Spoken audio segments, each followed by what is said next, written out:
From Upanishads to algorithms. This is Sutra and Silicon podcast series, your guide to high touch, high tech leadership.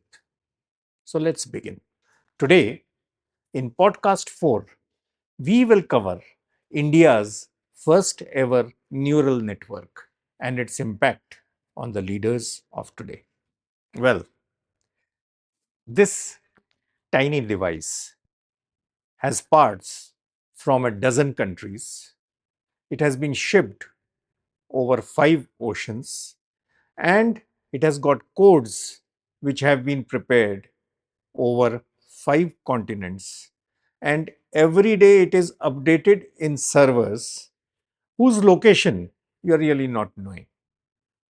So I want to ask you a question, that how does a supply chain disruption in China impacts a small shopkeeper in a remote place in India within 24 hours? Simple. We live in the age of hyperconnectivity, where every action impacts all across the network to far off remote places. A delay in one corner ripples across the entire system. And believe it or not, our ancestors had explained this very aspect thousands of years ago. Let me take you to Atharva Veda and Mahayana Buddhism for this. Imagine standing in the great palace of Indra, the king of gods.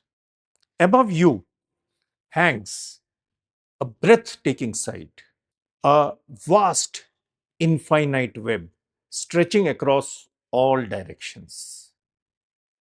A web so impossibly large that it seems to touch every corner of the entire universe.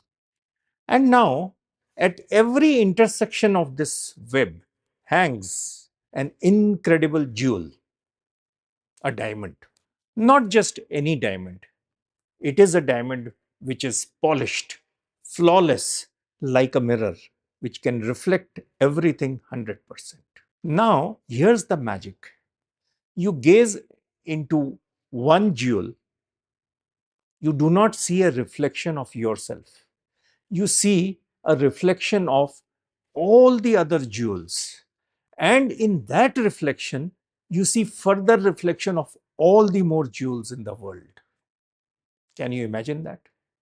It is a fractal of infinite interdependence. Pull one thread and the entire network trembles. Touch one jewel and the entire cosmos shifts. What I am describing is what is covered in the Mahayana Buddhism as Indra's net. It beautifully captures a truth that we are still struggling to understand today. Nothing exists in isolation. Everything, yes, everything is interconnected. Now, fast forward 5,000 years. Let's come to modern AI. Neural networks, which are the heart of AI, function the same way as Indra's net. Each neuron is like a jewel, each connection is like a thread. Change one neuron's output, and it ripples across the entire network. This is how AI networks understand patterns, predict disruptions, and do things which the human mind cannot notice. Take modern logistics AI or IoT enabled supply chains. You change the price of one product.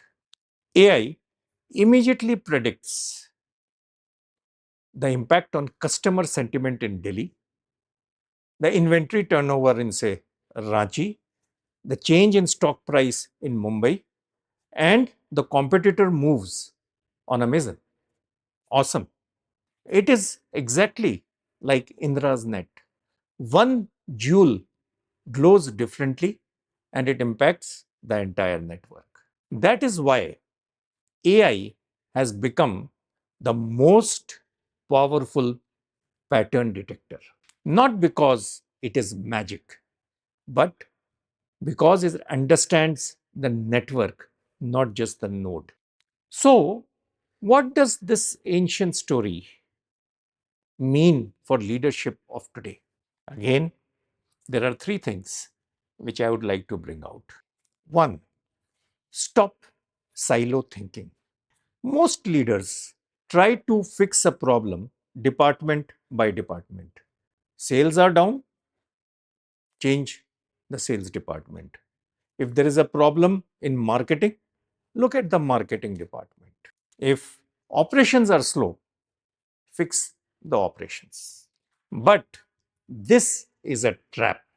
Fixing one part of the system and ignoring the whole is exactly like polishing one jewel and ignoring its reflections. You might brighten one corner and darken all the rest.